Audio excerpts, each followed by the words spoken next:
ආයුබෝවන් එකතු වෙලා ඉන්න SW Gadgets සමගින් අද අප සාකච්ඡා කිරීමට බලාපොරොත්තු වන්නේ විදුලි බල උත්පාදනයේ අනාගතය කෙබඳුද කියලා යන මාතෘකාවකට තමයි සාකච්ඡා කිරීමට බලාපොරොත්තු වෙන්නේ. මුලින්ම කියන අපගේ YouTube නාලිකාව subscribe කරලා bell icon එකත් click කරලා තියාගන්න මෙවැනි වටිනා වීඩියෝ නැරඹීම සඳහා. බල ශක්ති උත්පාදනයේදී අනාගත මධ්‍යගත පොසිල ඉන්ධන මත යැපෙන ආකෘතිය මධ්‍යගත ඩිජිටල් සහ කාබන් රහිත පරිසර පද්ධතියකට මාරු වෙමින් පවතී. 2026 වන විට අපි පොරොන්දු යුගයක් පසු කර ඉහළ මට්ටමේ ක්‍රියාත්මක කිරීමේ අවධියකට පැමිණ ඇත්තෙමු. ගෝලීය බලශක්ති සංක්‍රාන්තිය තවදුරටත් දේශගුණික ඉලක්ක ගැන පමණක් නොව එය බලශක්ති ආරක්ෂාව සහ ආර්ථික ආධිපත්‍ය සඳහා වන කාර්මික තරගයකි. විචල්්‍ය පුනර්ජනනීය බලශක්ති ආධිපත්‍ය සූර්ය බලශක්තිය සහ සුළං බලශක්තිය විකල්ප ප්‍රභයක් නව වර්ධනයේ ප්‍රාථමික එන්ජිමක් වෙත මාරු වී ඇත. සූර්ය බලශක්තිය වර්තමානයේ ගෝලීය වශයෙන් වේගයෙන්ම වර්ධනය වන ප්‍රභවයයි. 2030 වන විට සූර්ය ධාරිතාවය දෙගුණයකට වඩා වැඩි වෙනවයි අපේක්ෂා කෙරේ. පෘථිවිය අදෝරක්ත කිරණ ගහණය කර ගැනීමෙන් රාත්‍රියේදී පවා මධ්‍යස්ථාන බලයක් ජනනය කළ හැකි නව ප්‍රතිලෝම සූර්ය පැනල් සංවර්ධනය වෙමින් පවතී.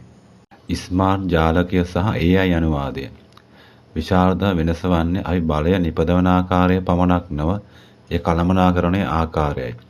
අපි එක් මාර්ග ජාලක වලින් ඉවත් වී දීපාර්ශ්වික බලශක්ති අන්තර්ජාලයකට ගමන් කරමින් සිටින්නෙමු. පාරිභෝගිකයාගේ නැගිටීම මිලියන ගණනක් නිවාස දැන් වහල මත සූර්ය බලය හරහා ශක්තිය නිපදවීම සඳහා බැටරි වල ගබඩා කරයි. නුදුරු අනාගතයේදී ඔබේ මෝටර් රථයේ ජාලයේ පමණක් විදුලිය ලබා නොගනී. ඒ උපරිම වේලාවන්හිදී එයට නැවතත් විදුලිය විකිණීමට හැකියාවක්ද ඇත. වාහනෙන් ජාලයට හෝ V2 තාක්ෂණය හරහා නැගී එන ස්ථිර බල ප්‍රභවයන් ගල් අඟුරු සහ ගෑස් සම්පූර්ණයෙන් ප්‍රතිස්ථාපනය කිරීමට අපට ස්ථිර පුනර්ජනනීය බලශක්තියක් අවශ්‍ය වේ. නව කැණීම් ශිල්පීය ක්‍රම සුපිරි උණුසුම් පාෂාණ ගැඹුරුවට ළඟාවීම පවතින අතර ගිනිකඳු අසල පමණක් නොව පෘථිවියේ ඕනෑම තැනක භූතාප ශක්තිය ජනනය කිරීමට ඉඩ සලස්වයි.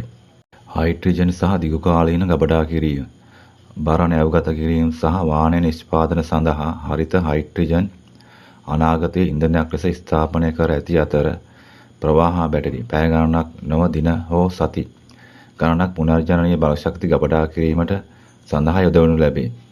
හොඳයි, අද අප සාකච්ඡා කරේ විදුලි බල උත්පාදනයේ අනාගතය කෙබඳු යන මාතෘකාව යටතේ. ඔබට මේ වීඩියෝ එක සම්බන්ධව කිසියම් අදහසක් හෝ ගැටලුවක් ඇත්නම් පහලින් ඉදිරිපත් කරන්න. රැඳී සිටියාට බොහොමත්ම ස්තුතියි. නැවතත් මෙවැනි වීඩියෝ එකකින් හමු වෙමු.